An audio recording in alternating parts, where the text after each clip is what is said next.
ರಾಜ್ಯದಲ್ಲಿ ಬಾಣಂತಿಯರ ಸರಣಿ ಸಾವು ವ್ಯಾಪಕ ಚರ್ಚೆಗೆ ಗ್ರಾಸವಾಗಿತ್ತು.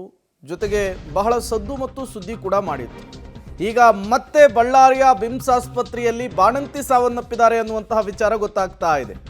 ಹೆರಿಗೆಯಾಗಿ 28 ದಿನಗಳ ಬಳಿಕ ಬಾಣಂತಿ ರೇಷ್ಮಾ ಬಿ ಸಾವನ್ನಪ್ಪಿರುವಂತಹದ್ದು. ಬಹು ಅಂಗಾಂಗ ವೈಫಲ್ಯದಿಂದ ಬಾಣಂತಿ ಸಾವನ್ನಪ್ಪಿದ್ದಾರೆ.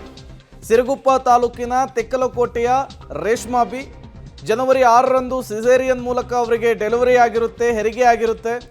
ಮನೆಗೆ ಹೋಗಿ ವಾರದ ಬಳಿಕ ರೇಷ್ಮಾ ಅವರಿಗೆ ಆಯಾಸ, ಸುಸ್ತು, ಉಸಿರಾಟದ ಸಮಸ್ಯೆ ಕಾಣಿಸ್ಕೊಂಡಿರುತ್ತೆ.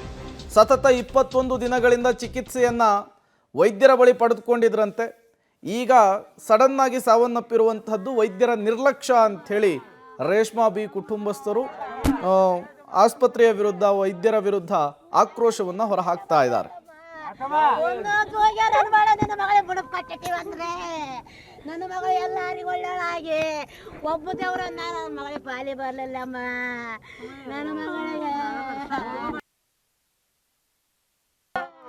ನಿನ್ನ ಮಗಳು ಬಂದು ನಿನ್ನ ಮಾತಾಡ್ಸೋತ ಕಾಮ್ದ್ರೆ ಅಮ್ಮ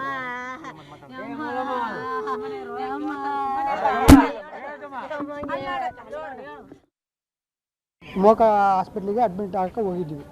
ಮೋಕ ಹಾಸ್ಪಿಟ್ಲಿಗೆ ಅಲ್ಲಿ ಏನಂದ್ರು ಇಲ್ಲಿ ಬೇಡ ಇದು ಮಾಡಲಿಲ್ಲ, ತಗೊಳ್ಳಿಲ್ಲ. ಅಲ್ಲಿಂದ ಓಪಿಗೆ ಬರೆದು ಕೊಟ್ಟರು, ಓಪಿಗೆ ಹೋಗ್ರಿ ಅಂತಂದ್ರು. ಓಪಿಗೆ 12:30 1 ಗಂಟೆಗೆ ಇಲ್ಲಿ ಬಂದ್ವಿ ಸರ್. 1 ಗಂಟೆಗೆ ಇಲ್ಲಿ ಅಡ್ಮಿಟ್ ಆದ್ವಿ. ಅದು 4ನೇ ತಾರೀಕು ಶನಿವಾರ ನಾರ್ಮಲ್ ಆಗುತ್ತೆ ಅಂತೇಳಿ ಶನಿವಾರ ಪೂರ್ತಿ ತಿಂದರು, ನೋವು ತಿಂದರು. ಅಂದರೆ ಆದಿವಾರನೂ ಸಂಡೇನೂ ನಾರ್ಮಲ್ ಆಗುತ್ತೆ, ಡೆಲಿವರಿ ನಿಮಗೆ ದಾರಿ ಇದೆ, ನಾರ್ಮಲ್ ಆಗುತ್ತೆ ಅಂತೇಳಿ. ಆಮೇಲೆ ಗುಲ್ಕ ಸೇರಿಸಿಲ್ಲ, ಒಂದು ಡ್ರೆಸ್ಸಿಂಗ್ ಮಾಡಿಲ್ಲ, ಕಾಲ್ ಮಾಡಿ ಪೈಪ್ ಕೂಡ ಕೊಟ್ಟಿಲ್ಲ ಎಮ್ಮಗ. ಅದು ಕಾಲ್ ಮಾಡಿ 3 ದಿನ ಆದಮೇಲೆ ಕಾಲ್ ಮಾಡಿದಲ್ಲ ಮೇಡಮ್ ಅಂತಂದು ಆ ಸಿಸ್ಟರ್ ಅಂತ ಹೋದ್ರೆ ಮನೆಗೆ ಹೋದ್ಮೇಲೆ ಕಾಲ್ ಮಾಡಿತಾಳೆ, ಹೋಗು ಏನಾಗೈತೆ ಟೈಮ್ ಬೇಸದ ಅಲ್ಲ ಕರ್ಕಂಡು ಅಂತಂದು 3 ದಿನದಾಗ ಡಿಸ್ಚಾರ್ಜ್ ಮಾಡಿ ಮನೆಗೆ ಕಳಿಸ್ಬಿಟ್ಟಾರ. ಇಲ್ಲಿದ್ದು ಹೋಗುವಾಗ ಆಯಾಸ ಐತಿ ಅಂತ ಟೈಮನ್ನು ಮನೆಗೆ ಡಿಸ್ಚಾರ್ಜ್ ಮಾಡಿ ಕಳಿಸ್ಬಿಟ್ಟಾರ. 4 ದಿನ ಆದ್ರೂ ಕಾಲ್ ಮಾಡೋದಿಲ್ಲ. ಅಲ್ಲಿ ಡಾಕ್ಟ್ರ್ ತಕ್ಕ ತೋರಿಸಿದ್ರೆ ಮತ್ತೆ ಎಲ್ಲಿ ತೋರಿಸಿರಮ್ಮ ಅಲ್ಲಿಗೆ ಹೋಗ್ಬಿಡ್ರ ಅಂತ ಹೇಳ್ಯಾರ. ಮತ್ತಷ್ಟು ಡೀಟೇಲ್ಸ್ ಅನ್ನು ಕೊಡ್ತಾರೆ ಅಮರೇಶ್ ದೂರವಾಣಿ ಸಂಪರ್ಕದಲ್ಲಿ ಜಾಯಿನ್ ಆಗಿದ್ದಾರೆ. ಅಮರೇಶ್, ಈಗ ಮತ್ತೊಂದು ಸಾವಾಗಿರುವಂಥದ್ದು ಬಳ್ಳಾರಿಯ ಜಿಲ್ಲಾಸ್ಪತ್ರೆಯಲ್ಲಿ. ಏನೆಲ್ಲ ಡೀಟೇಲ್ಸ್ ಸಿಗ್ತಾ ಇದೆ, ಏನು ಕತೆ ಇದು, ಮತ್ತೆ ಅದೇ ವಿಚಾರವೇ ರಿಪೀಟ್ ಆಗ್ತಾ ಇದೆಯಲ್ಲ ಅಂತ?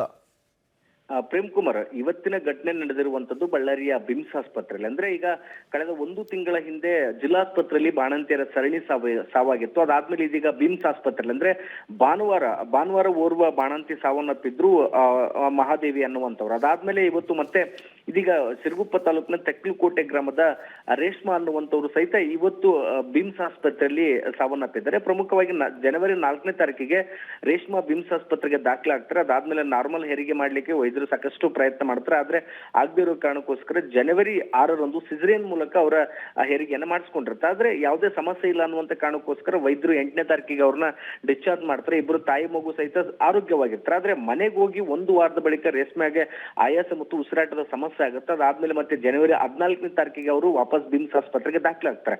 ಆಗ ಸ್ಕ್ಯಾನ್ ಮಾಡಿದಂತ ಸಂದರ್ಭದಲ್ಲಿ ಗೊತ್ತಾಗುತ್ತೆ, ಅಂದ್ರೆ ರೇಷ್ಮೆಗೆ ಏನು ಸ್ಟಿಚ್ ಹಾಕಿದ್ರಲ್ಲ ಅದು ಒಂದಿಷ್ಟು ಸರಿಯಾಗಿರ್ಲಿಲ್ಲ, ಅಲ್ಲಿ ಕೂಡ ಒಂದಿಷ್ಟು ಇನ್ಫೆಕ್ಷನ್ ಆಗಿತ್ತು ಅನ್ನುವಂಥದ್ದು. ಅದಾದ್ಮೇಲೆ ಸಾಕಷ್ಟು ಅಂದ್ರೆ 21 ದಿನಗಳ ಕಾಲ ರೇಷ್ಮಾ ಅದೇ ಬಿಮ್ಸ್ ಆಸ್ಪತ್ರೆಗೆ ಚಿಕಿತ್ಸೆನ ಪಡಿತಾ ಇದ್ರು. ಆ ಸಂದರ್ಭದಲ್ಲಿ ಲಂಗ್ಸ್ ಮತ್ತು ಹಾರ್ಟ್ ವೀಕ್ ಆಗಿತ್ತು, ಕಿಡ್ನಿ ವೈಫಲ್ಯ ಆಗಿತ್ತು. ಹೀಗಾಗಿ ಅವರು ಚಿಕಿತ್ಸೆ ಫಲಕಾರಿಯಾಗಿದೆ, ಮೃತಪಟ್ಟಿದ್ದಾರೆ ಅನ್ನುವಂಥದ್ದನ್ನ ವೈದ್ಯರು ಹೇಳ್ತಾ ಇದ್ರು. ಆದ್ರೆ ಇದೆಲ್ಲದಕ್ಕೂ ಕೂಡ ವೈದ್ಯರ ನಿರ್ಲಕ್ಷ್ಯ ಮತ್ತು ಅವ್ರ ಕಾರಣದಿಂದನೇ ನಮ್ಮ ಮಗಳನ್ನ ನಾವು ಕಳೆದುಕೊಂಡಿದ್ದೀವಿ ಅನ್ನುವಂತ ಆಕ್ರೋಶವನ್ನ ಇದೀಗ ರೇಷ್ಮಾ ಕುಟುಂಬಸ್ಥರು ಹೊರ ಹಾಕ್ತಾ ಇದ್ರೆ. ಪ್ರಮುಖವಾಗಿ ಬಳ್ಳಾರಿಯ ಬಿಮ್ಸ್ ಆಸ್ಪತ್ರೆಯಲ್ಲಿ 2 ದಿನಗಳ ಅಂತರದಲ್ಲಿ ಇದೀಗ 2 ಬಾಣಂತಿಯರ ಸಾವಾಗಿದೆ. ಇಷ್ಟು ದಿನಗಳ ಕಾಲ ಅಂದ್ರೆ ತಿಂಗಳ ಹಿಂದೆ ಜಿಲ್ಲಾಸ್ಪತ್ರೆ ಆಗಿತ್ತು, ಇದೀಗ ಮತ್ತೆ ಬಿಮ್ಸ್ ಆಸ್ಪತ್ರೆಯಲ್ಲಿ ಸಹಿತ ಬಾಣಂತಿಯರ ಸಾವಿನ ಸರಣಿ ಮುಂದುವರೆದಿದೆ. ಹೀಗಾಗಿ ಸರ್ಕಾರಿ ಆಸ್ಪತ್ರೆಗಳ ಮೇಲೆ ಎಲ್ಲೋ ಒಂದು ಕಡೆಗೆ ಜನರಿಗೆ ಆಸಕ್ತಿ ಕಡಿಮೆ ಆಗ್ತಿದೆ ಅನ್ನೋದಕ್ಕೆ ಎಲ್ಲ ಘಟನೆಗಳು ಸಾಕ್ಷಿಯಾಗಿ ಕಾಣಿಸುತ್ತೆ. ಹೀಗಾಗಿ ಸರ್ಕಾರ ಕೂಡ ಇದನ್ನು ಗಂಭೀರವಾಗಿ ಪರಿಗಣಿಸಬೇಕು. ಬಳ್ಳಾರಿ ಜಿಲ್ಲೆಯಲ್ಲಿ ವಿಶೇಷವಾಗಿ ಯಾಕಾಗಿ ಈ ರೀತಿಯಲ್ಲಿ ಬಾಣಂತಿಯರ ಸರಣಿ ಸಾವಾಗ್ತಿದೆ ಅನ್ನುವಂಥದ್ದನ್ನ ತನಿಖೆ ಮಾಡಿ ಮತ್ತೆ ಮುಂದೆ ಈ ರೀತಿಯ ಘಟನೆಗಳು ಮರುಕಳಿಸದಂತೆ ಒಂದಿಷ್ಟು ಕಠಿಣ ಕ್ರಮಗಳನ್ನು ಕೈಗೊಂಡಾಗ ಮಾತ್ರ ಬಹುಶಃ ಇದೆಲ್ಲದಕ್ಕೂ ಕೂಡ ಕಡಿವಾಣ ಹಾಕ್ಲಿಕ್ಕೆ ಸಾಧ್ಯ ಅನ್ನುವಂತ ಮಾತುಗಳು ಕೂಡ ಕೇಳಿ ಬರ್ತಾ ಇದೆ. Prem Kumar, okay, thank you Amaresh ತಮ್ಮೆಲ್ಲ ಮಾಹಿತಿಗಾಗಿ. ನಿನ್ನ ಮಗಳು ಬಂದು ನಿನ್ನ ಮಾತಾಡ್ಸೋತ ಕಾಮ್ದ್ರೆ ಅಮ್ಮ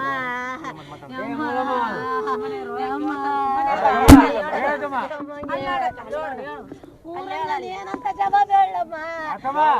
ಹೋಗ್ಯಾರ ಬೇಡ ನಿನ್ನ ಮಗಳ ಬುಡಪ್ ಕಟ್ಟಿಟ್ಟಿವಂದ್ರೆ ನನ್ನ ಮಗಳು ಎಲ್ಲರಿಗೂ ಒಳ್ಳೆಯಾಗಿ ಒಬ್ಬ ದೇವ್ರನ್ನ ನನ್ನ ಮಗಳಿಗೆ ಪಾಲಿ ಬರ್ಲಿಲ್ಲಮ್ಮ. ನನ್ನ ಮಗಳಿಗೆ